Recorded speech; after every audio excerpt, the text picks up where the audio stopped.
أعوذ بالله من الشيطان الرجيم. بسم الله الرحمن الرحيم. الحمد لله رب العالمين، والصلاة والسلام على أشرف الأنبياء والمرسلين وعلى آله وأصحابه أجمعين. قالوا سبحانك لا علم لنا إلا ما علمتنا إنك أنت العليم الحكيم. قال رب اشرح لي صدري ويسر لي أمري واحلل عقدة من لساني يفقه قولي أما بعد. Assalamualaikum warahmatullahi wabarakatuh. Muslimin, mudah-mudahan kita semua dirahmati Allah Subhanahu wa taala. Kita mulai pertemuan kita pada malam ini dengan bacaan Ummul Kitab Al-Fatihah.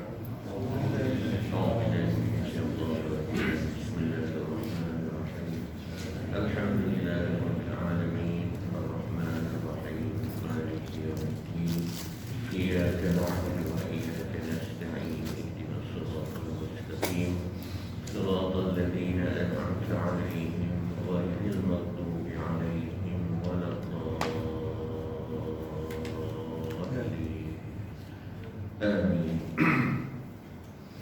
Alhamdulillah, pertamanya kita bersyukur kepada Allah Subhanahu wa taala. Kita puji Allah Subhanahu wa taala sebanyak-banyaknya dengan segala nikmat kurniaan daripada Allah Subhanahu wa taala. Mudah-mudahan dapat kita gunakan untuk tujuan mendekatkan diri kita kepada Allah Subhanahu wa taala.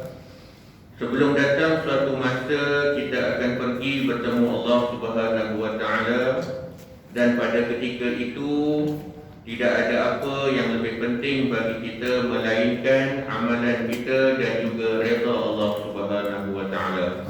Mudah-mudahan ada sinar kebahagiaan untuk kita ketika kita bertemu dengan Allah Subhanahu wa taala kelak, insya-Allah. Muslimin yang dirahmati Allah Subhanahu wa taala, insya-Allah malam ini kita sambung semula kitab Penawar Bagi Hati. Kita sampai di muka surat, kalau kitab yang lama tu kita berhenti di muka surat ke-27. 27 baris yang keempat dari bawah. Baris yang keempat dari bawah pada perkataan dikehendaki dengan barang yang. Kat situ kita berhenti pada 8 hari bulan 10. Itu tarikh akhir pertemuan kita Baik. Ingat semula tajuk kita ialah banyak bercakap. Itu tajuk kita. Baik Kitab lain jumpa kot Jumpa Baik. Bismillahirrahmanirrahim. Wa qala al-musannifu rahimahullah wa nafa'na bi'ulumihi fid daraini amin. Dikehendaki dengan barang yang tiada memberi manfaat itu, iaitu perkataan yang jikalau ditinggalkan dia, nescaya tiada luput dengan dia oleh pahala akhirat atau faedah dunia yang sangat dihajatkan. Dan barang siapa menyimpankan ia daripada perkataan atas yang memberi manfaat, nescaya sedikit oleh perkataannya. Maka hendaklah engkau fikirkan pada ketika engkau berkata-kata dengan barang yang tiada berfaedah, akan bahawasanya jika menyebut engkau akan nama Allah Ta'ala, ganti daripada perkataan yang tiada berfaedah itu, nescaya adalah ia untung yang sangat besar. Kerana zikrullah itu menyerupai ia akan sepotong emas, dan perkataan yang tiada berfaedah itu menyerupai ia akan sepotong daripada tanah yang keras. Maka betapa suka orang yang berakal meninggalkan ketul emas dan mengambil ia akan ketul tanah yang keras. Ini jika perkataan itu tiada ada padanya dosa. Maka jika ada padanya dosa, nescaya telah rugi ia dengan sebab meninggalkan emas dan mengambil ia gantinya akan sepotong api. Dan yang demikian itu rugi yang sangat besar. Baik, hentikan itu dulu. Muslimin yang dirahmati Allah Subhanahu wa taala, kita sambung perbincangan kita tentang masalah banyak bercakap, kasratul kalam. Banyak bercakap. Sebelum ini kita dah sebelum ini kita dah sebut tentang apa yang dimaksudkan dengan banyak bercakap dalam perbahasan kita ni. Banyak bercakap dalam erti kata bercakap perkara dosa, satu. Yang kedua, banyak bercakap dalam erti kata cakap perkara yang tidak berfaedah. Itu dua. Baik, adapun ketika mana dia bercakap perkara yang mendatangkan manfaat untuk agamanya ataupun untuk dunianya, maka dia terkeluar daripada tajuk yang kita sedang bicarakan ini. Baik, jadi malam ini pengarang kitab ini dia sambung lagi.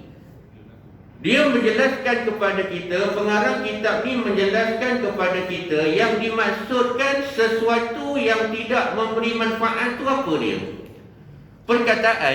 Perkataan itu tidak memberikan manfaat kepada orang yang bercakap tu. Apa maksud tidak memberi manfaat tu?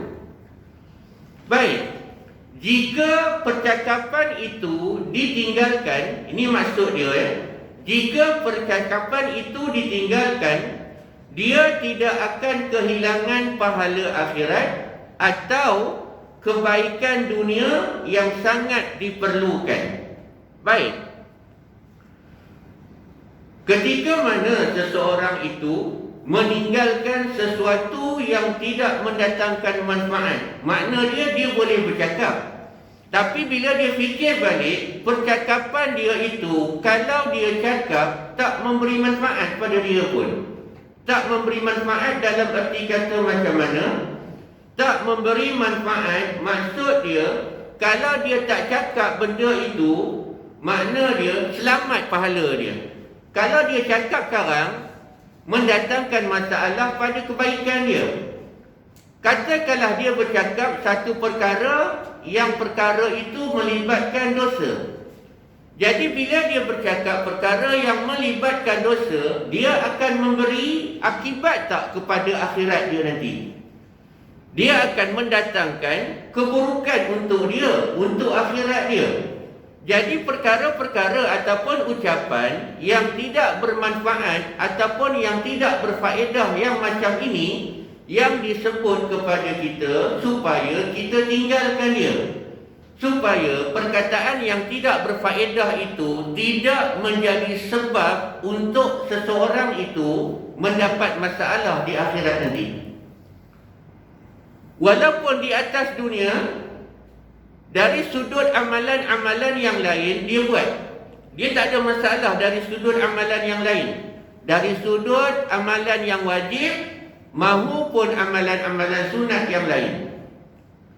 Tetapi walaupun dia telah menunaikan perkara-perkara kewajipan itu ataupun perkara-perkara sunat itu sebagai tambahan kepada dia, ditakuti perkataan dia sewaktu di atas dunia ataupun ucapan dia sewaktu berada di atas dunia, percakapan itu yang akan menjadi hijab kepada dia untuk dia masuk syurga Allah Subhanahu wa taala.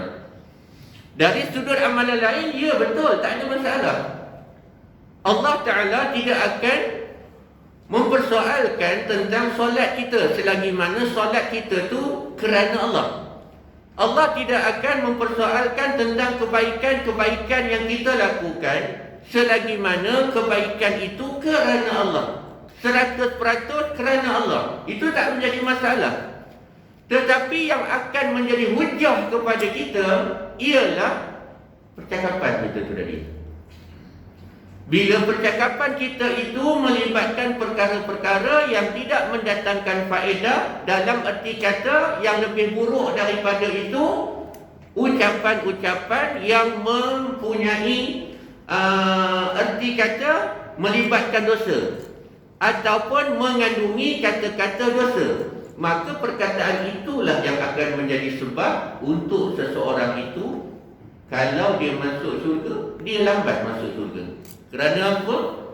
Kalau perkataan dia itu berkaitan dengan tubuh badan orang lain, dia kena selesaikan dulu masalah tu. Dia kena pergi cari manusia itu. Cuba bayangkan dalam situasi di mahsyar nanti, macam mana kita nak cari orang tu? Yang sepatutnya orang itu tempat dia dalam syurga berdasarkan kepada amalan dia. Zahirnya dia ni penduduk syurga, tapi dia jadi lambat masuk syurga. Sebab apa? Sebab dia ada hutang dengan orang lain. Hutang dia tu bukan hutang duit. Hutang dia itu bukan hutang yang melibatkan perkara-perkara yang kita kata pada kita perkara yang besar sangat, tak. Tetapi hutang itu melibatkan perkataan yang pernah kita ucapkan kepada dia sewaktu di atas dunia dulu. Cuba bayangkan tuan-tuan, tuan-tuan solat, tuan-tuan puasa, tuan-tuan sedekah, tuan-tuan buat segala macam yang diperintahkan oleh Allah. Alhamdulillah. Tetapi perkara-perkara itu belum dapat membantu kita untuk segera masuk syurga disebabkan hutang perkataan kita tadi. Yang inilah yang sepatutnya orang yang beriman, kata pengarang kitab ni, sepatutnya orang beriman dia kena tengok.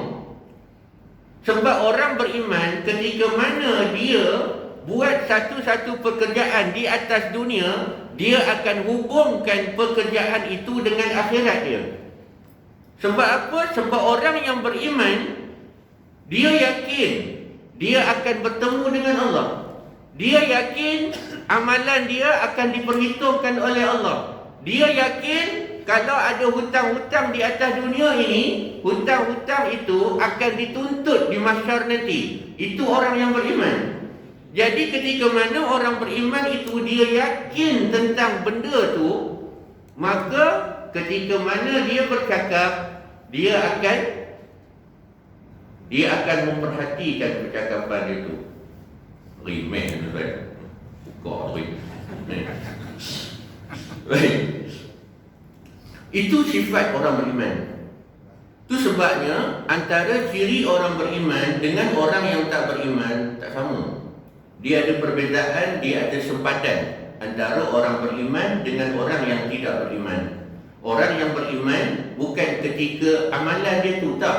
Ketika dia bercakap tu pun dia dah perhatikan kepada percakapan dia tu. Percakapan dia tu nanti ada mendatangkan masalah tak? Bukan setakat di atas dunia ni, tak. Sampai di akhirat nanti. Kalau ditakdirkan di akhirat nanti, kitab amalan dia dibentangkan di hadapan dia, yang mana kitab amalan tu kita dah tak boleh berhubung dah waktu tu. Macam pada waktu tu, macam mana kita nak lepaskan diri kita?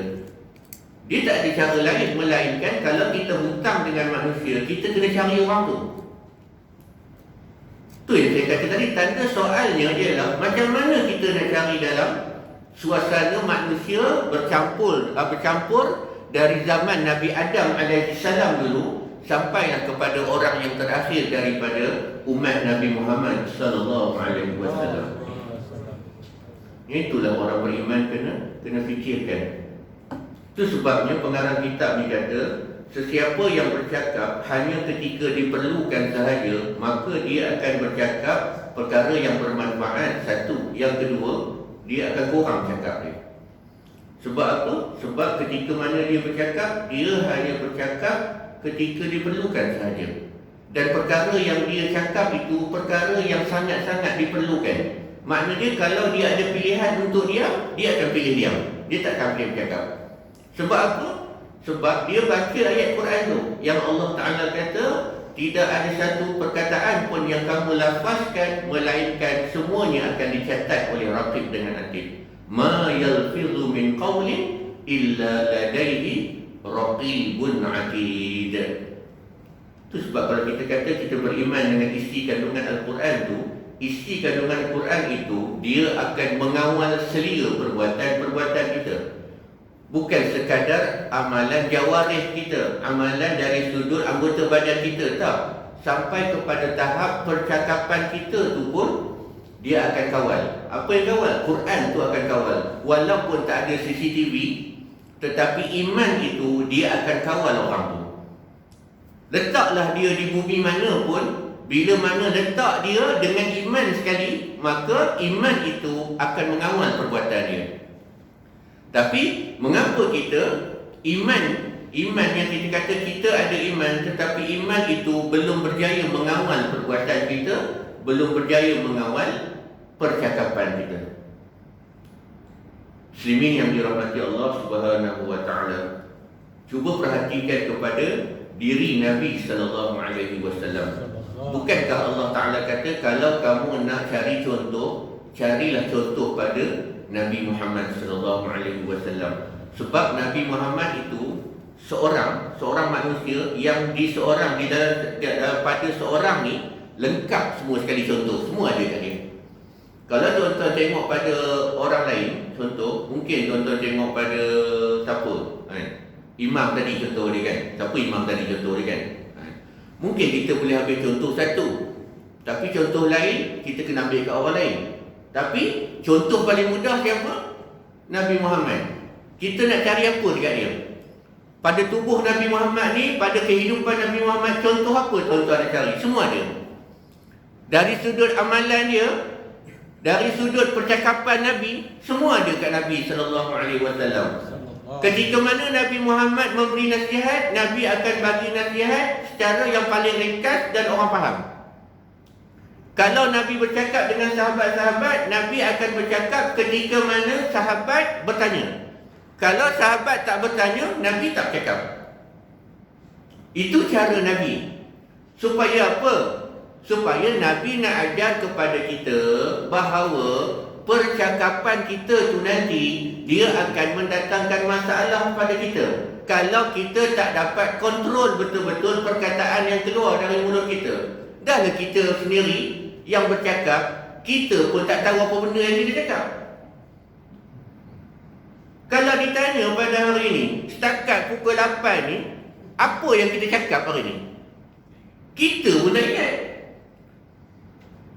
Tetapi ingat, Allah Ta'ala itu bersifat dengan alim. Allah Ta'ala itu bersifat dengan mengetahui. Tak ada satu pun yang akan lepas daripada pandangan Allah Subhanahu wa Ta'ala. Semua ada tertulis dalam kitab amalan kita. Kita yang tak ingat, tetapi Allah tak pernah lupa. Allah tak pernah lupa dengan perbuatan kita. Manusia yang melakukan perbuatan tu, dia lupa dengan perbuatan dia, Allah tak pernah lupa. Manusia yang bercakap dengan perkataan itu, dia lupa dengan percakapan dia, Allah tak pernah lupa. Kita akan berhadapan dengan Allah Subhanahu wa Ta'ala nanti. Kalau di atas dunia, ketika mana kita dipersoalkan oleh manusia, mungkin kita boleh mengelak. Tapi bila di hadapan Allah Subhanahu wa Ta'ala yang kita kata sebagai Rabbul Jalil tu, apa lagi alasan yang kita boleh bagi agak-agaknya di hadapan Allah Subhanahu wa Ta'ala nanti? Yang dikatakan oleh ulama-ulama kita, fantabihu, tolong ambil perhatian dekat situ. Itu pun kalau kita rasa kita nak senang di akhirat nanti. Muslimin yang dirahmati Allah Subhanahu wa Ta'ala. Baik, pengarang kitab ini bagi tahu pada kita tadi, kalau orang yang berakal, Maksud orang berakal yang dikatakan oleh pengarang kitab ini ialah orang berakal, orang yang ada akal, dia gunakan akal dia. Itu maksud kat sini. Bukan makna dia orang itu sekadar ada akal tapi tak pernah nak menggunakan akal dia. Dia ada dua kategori orang yang berakal ni. Satu, orang yang berakal yang dia menggunakan akal dia untuk berfikir. Ada satu lagi kategori orang yang berakal, dia tak menggunakan akal dia untuk berfikir.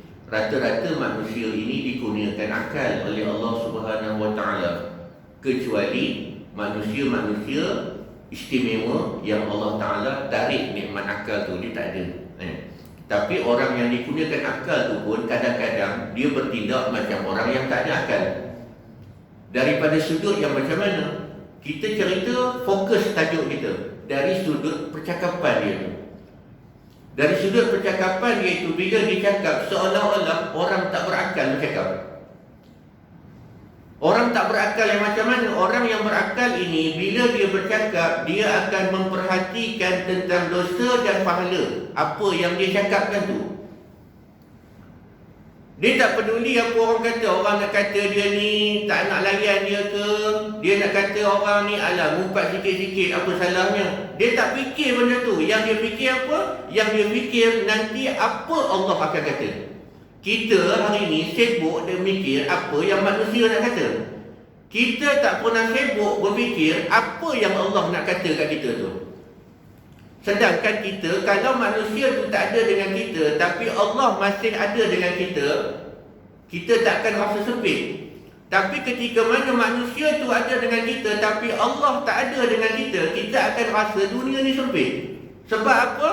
Sebab kita pegang sumber yang tak betul. Kita pegang manusia, kita lupa kepada Allah Subhanahu Wa Taala.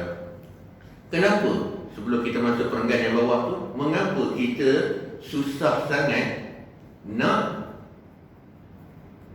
cakap benda yang baik? Dia bukan susah, masalahnya dah jadi adat.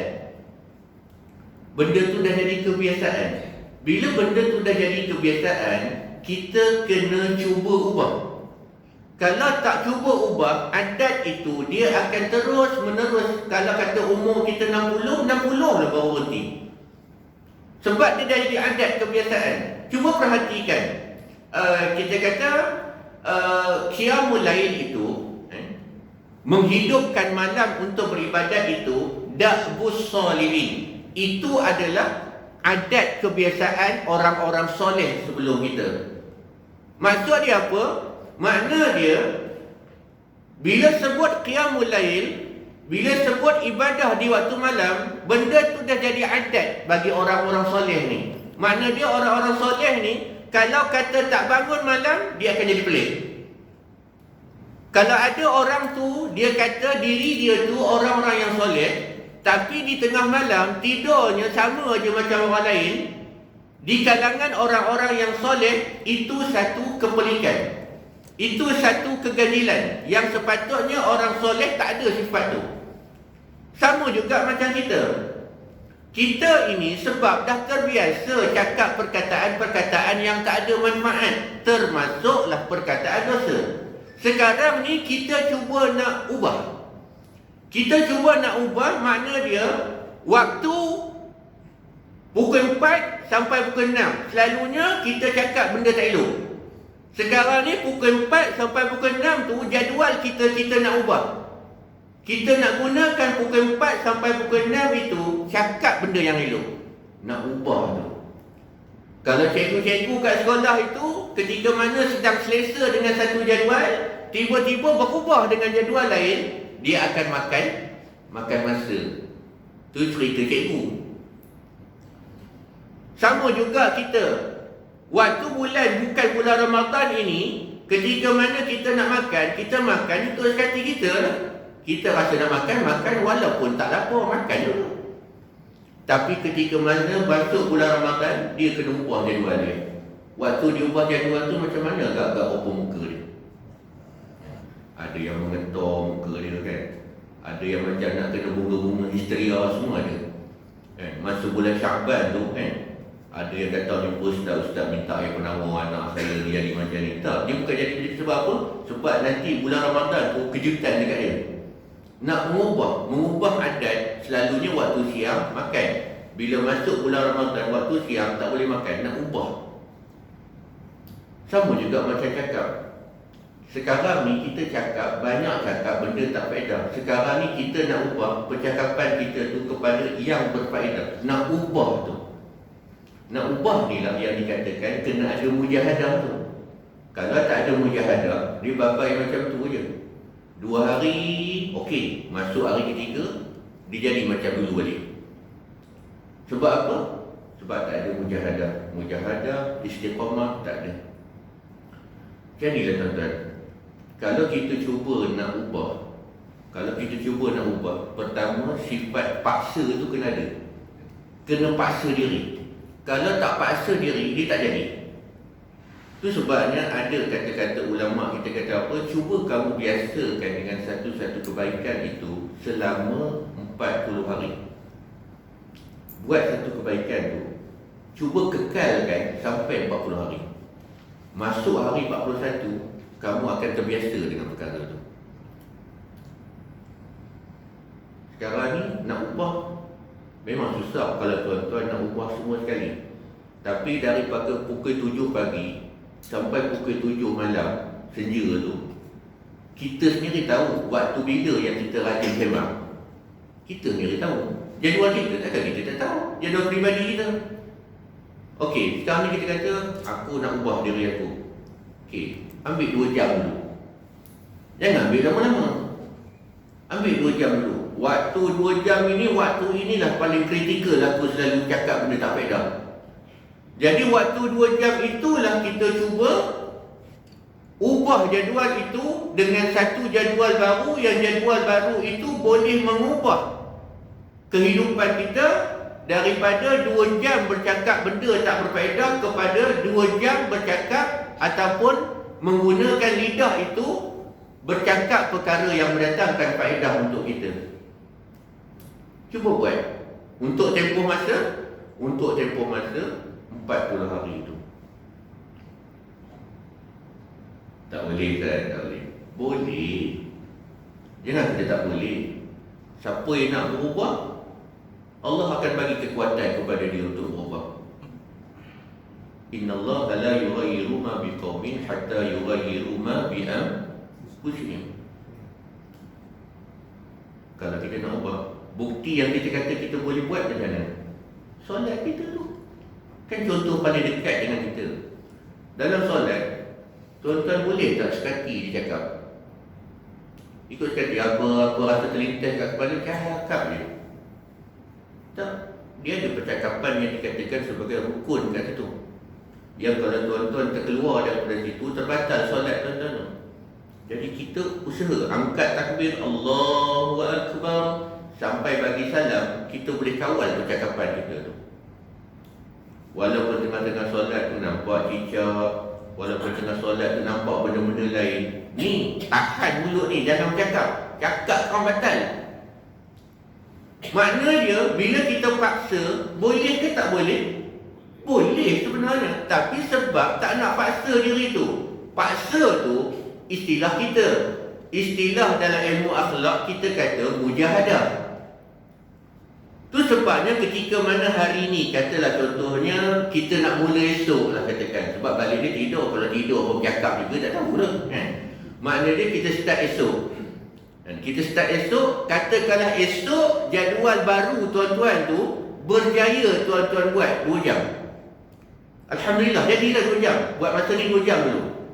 Selesai aja 2 jam, tuan-tuan tengok jam 7 sampai pukul 9. Sampai je pukul 9 tu tuan-tuan rasa Alhamdulillah, hari ni 2 jam dapat kontrol cakap saya. Ketika dah berjaya tu, cuba angkat tangan. Ya Allah, ya Tuhanku, Alhamdulillah hari ni dapat 2 jam. Ya Allah, jadikan aku istiqamah, ya Allah. Yang itu orang jarang minta. Itu sebabnya banyak percakapan, banyak amalan-amalan kebaikan kita buat sekejap, lepas tu kita tinggalkan. Sebab apa? Sebab kita tak minta kepada Allah untuk istiqamah dalam perbuatan tu. Cuba tuan-tuan ingat-ingat balik. ada tak amalan-amalan kebaikan yang kita pernah buat tapi sekarang kita dah tinggalkan? Kenapa kita tak terus buat? Sebab istiqamah tu tak ada. Istiqamah dia minta pada Allah.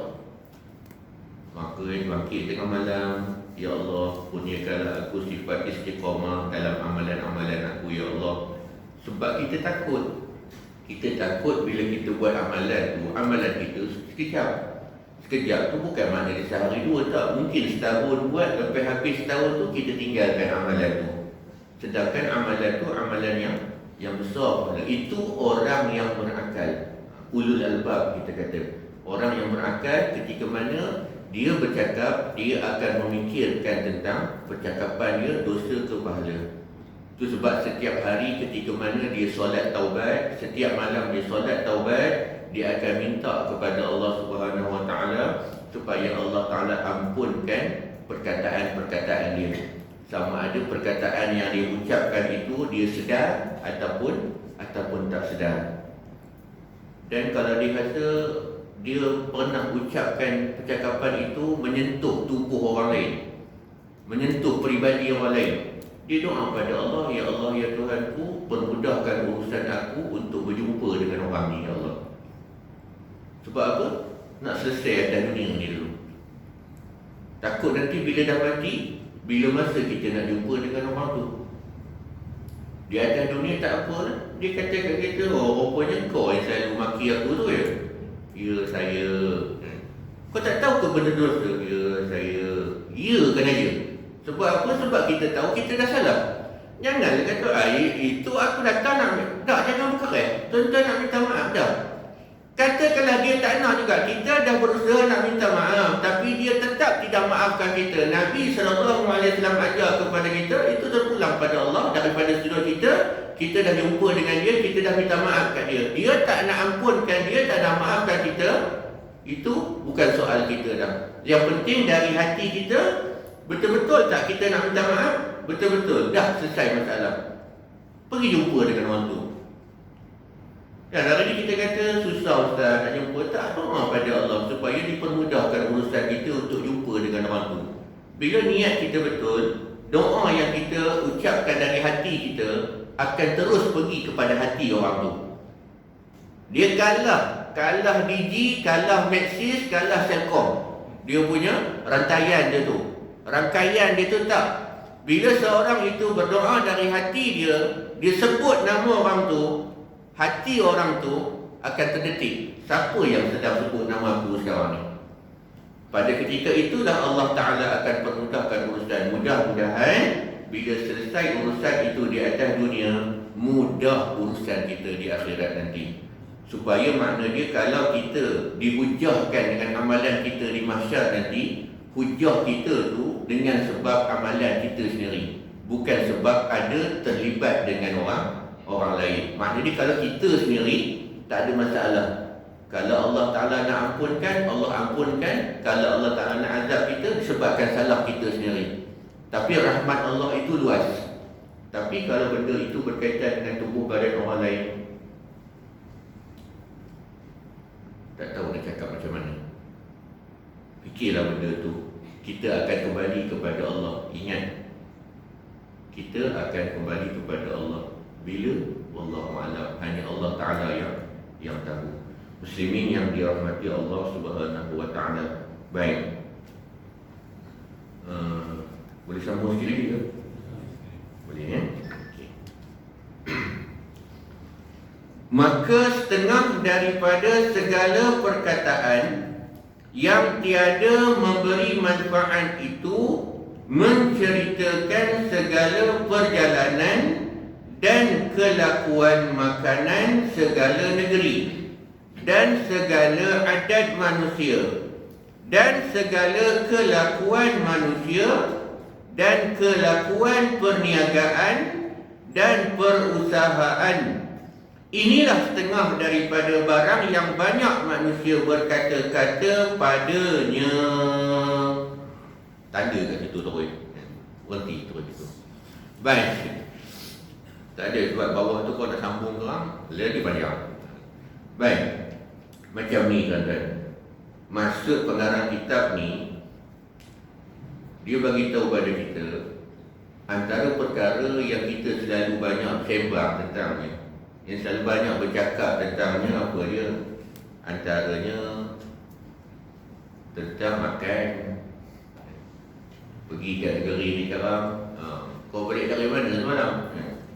Saya balik dari Bersembilan. Sedap rupanya makan kat sana. Makan. Kau sampai kat sini sekarang, kat Manjung ni kat mana ke sedap makannya? Makan. Makna dia bersembang tentang masalah makan. Ataupun pergi berjalan sekarang, bersembang tentang tempat-tempat dia. Cerita tentang kampung dia, cerita tentang rumah dia, dapur dah roboh, tinggal depan dia. Itu dia ceritanya. Jadi pengarang kitab ni kata kebanyakan cakap kita tiap-tiap hari, dia itu je. Kita pusing benda yang sama. Hari ni cerita makan, esok jumpa makan lagi, lusa jumpa makan lagi, makan aja. Itu jenis orang yang memang jenis ingat makan je. Kalau jenis orang yang jenis motor pula, hari ni cerita pistol, esok pun pistol, lusa pun pistol. Itu je, benda yang sama diulang setiap hari. Itu yang saya kata tadi, maknanya kalau benda itu lara, sia-sia, dia berhenti dekat situ. Makna dia bila lara, kita sekadar buang masa macam tu aja. Tapi kadang-kadang dari lara itu dia boleh berpindah pergi kepada yang haram. Semalam kamu makan apa? Semalam saya makan tom yum aja. Tapi itulah kan. Tadi asalnya lara aja cerita benda tu. Tak ada apa, tak cerita pun tak apa. Lepas tu dia berjangkit. Siapa yang masak kan? Semua kena. Itulah dulu awak pun ada makan kat situ juga. Dia start lah. Dia masuk perenggan kedua, ketiga, keempat. Dia nak jumpa penutup pun lambat lagi. Azan sekarang baru jumpa penutup dulu. Asal dia daripada mana? Asal dia dari lara tu tadi. Itu sebabnya Nabi Muhammad peringatkan kepada kita, kalau perkara itu perkara yang lara, yang sia-sia, kalau kamu dapat elakkan, kuatkan diri kamu, elakkan kepada lara tu. Sebab apa? Sebab lara ini lama kelamaan dia akan berpindah kepada penyakit buat dosa tadi. Asal dia lara, lepas tu dia jadi dosa. Sebab sembang kosong tak seronok. Dia kena ada ajinomoto kat sikit kan. Dia bubur garam sikit, gula sikit, dia sedap. Yang itulah yang akan jadi masalah. Tu yang pengarang kitab ni kata, manusia ini bila bercakap itu aja cakap dia. Dan kalau ditilik kepada faedah dia, apa faedah percakapan tu? Kalau sekali, okeylah. Tanya ke orang tu, aku ni dah jemu makan kat sini. Kat mana kamu nak makan? Makan kat situ. Okey, cukup. Tapi kalau tiap-tiap hari benda yang sama diulang, itu yang dikatakan tidak mendatangkan manfaat. Makna dia, ucapan yang sepatutnya, perkataan yang sepatutnya dia ucapkan, dia tak nak ucapkan. Tapi dia mengulang perbuatan lara dia itu. Habis hidup dia. Katakan hari ini 12 hari bulan contoh dia. 12 hari bulan hari ini, percakapan kita, cuba kita letak. 1, percakapan bermanfaat. 2, percakapan lara. 3, percakapan haram. Cuba bagi ucapan kita hari ini, yang mana yang banyak? Kita sendiri boleh agak-agak. Walaupun sebenarnya tak ingat langsung, tapi kita boleh agak-agak. Di antara 3 kategori ini, yang mana yang lebih banyak ucapan kita? Itu sebabnya ketika kita nak buat baik, dia akan datang bisikan supaya tangguhkan perbuatan itu. Itu sebabnya tuan-tuan, yang terakhir saya nak sampaikan pesanan daripada Habib Alawi bin Muhammad Al-Haddad. Dia pesan kepada kita, orang di akhir zaman ini kena memperbanyakkan baca 2 kul. Kul a'udzu birabbil falaq dengan kul a'udzu birabbin nas. Dia kena amalkan pagi dan petang. Kerana apa? Kerana pada zaman ini terlampau banyak bisikan-bisikan yang datang kepada kita, yang bisikan-bisikan itu mengganggu amalan kita. Yang bisikan-bisikan itu banyak mengajak kita buat perkara-perkara lara, yang bisikan-bisikan itu banyak membawa kita kepada perkara dosa. Yang dia cakap ni, yang Habib Alawi ni cakap, dia cuma mengulang pesanan Nabi itu saja. Nabi pernah sebut kan, Nabi galakkan orang tu, seseorang itu supaya baca 3 kul di waktu pagi dan 3 kul di waktu petang. Dalam maksurat tu ada kan, siapa yang biasa amalkan maksurat dia akan jumpa 3 kul huwallah 3 kali, kul a'udzu birabbil falaq 3 kali, kul a'udzu birabbin nas 3 kali, waktu pagi dan waktu petang. Memang Nabi amalkan benda itu dan Nabi suruh kita amalkan, kemudian dipanjangkan oleh ulama-ulama kita untuk kita amalkan. Tetapi disebabkan waktu petang tu sepatutnya kita isikan dengan maksurat, kita isikan dengan benda lain. Cuba ubah lepas ni 6.30 sebelum sampai pukul 7, waktu itu waktu untuk maksurat contoh dia, ataupun waktu itu waktu untuk ratib haddad contoh dia. Cuba ubah jadual 6.30 sampai pukul 7. Waktu tu je ambil dulu. Kalau payah benar nak buat pukul 7 sampai pukul 9 tu, pukul 6.30 sampai pukul 7, cuba isikan waktu itu dengan maksurat, dengan bacaan Al-Quran, dengan zikir. Bukan untuk kita alim, tapi kita nak latih diri kita untuk jaga lidah daripada bercakap perkataan yang tidak berfaedah dan percakapan yang membawa kepada dosa. Muslimin yang dirahmati Allah Subhanahu wa taala, rasanya cukup sekadar itu. Ya, saya boleh. Ustaz baca sekali lagi Ustaz, maka setengah daripada segala perkataan yang tidak memberikan yang memberi. Tiada. Tiada memberi manfaat. Kitab Dawi saya tak ada. Dia suruh cakap pasal makan. Mana kita kena tambah. Tidak ya. Tiada. Maka setengah daripada segala perkataan yang tiada memberi manfaat. Ini biasa terjadi dalam cetakan. Dan cetakan memang tadi bukan setakat kitabnya, dia banyak kitab-kitab lain. Itu yang sebabnya dia ada istilah tahqiq. Tahqiq ni makna dia, orang yang tahqiq itu dia akan cari manuskrip yang asal, dia akan tulis semula. Itu yang datang istilah tahqiq. Kan ramai hari ni orang jadi muhaqqiq contoh dia, tapi bukan semua orang layak jadi muhaqqiq. Wallahu a'lam. Kita berhenti dekat situ. Kita bertemu dalam pertemuan yang akan datang dengan izin Allah Subhanahu wa taala. Allahu a'lam. A'udzu billahi minasyaitonir rajim. Bismillahirrahmanirrahim. Alhamdulillahirabbil alamin wassalatu wassalamu ala asyrafil anbiya'i wal mursalin wa ala alihi washabbihi ajma'in. Allahumma ij'al jam'ana hadza jam'an marhuma wa tafarraqana min ba'dihi tafarruqan ma'suma wa la taj'al fina wa la ma'ana shaqiyyan wa la matrudan wa la mahruma. Allahumma arina al-haqqa haqqan warzuqna ittiba'ah wa arina al-batila batilan warzuqna ijtinabah. Rabbana atina fid dunya hasanah wa fil akhirati hasanah wa qina adzaban nar. Wa sallallahu ala sayyidina Muhammad wa ala alihi wa sahbihi ajma'in. Walhamdulillahi rabbil alamin. Aqulu qawli hadza wa astaghfirullahal azim li wa lakum. Assalamu alaikum warahmatullahi wabarakatuh. Waalaikumsalam warahmatullahi wabarakatuh.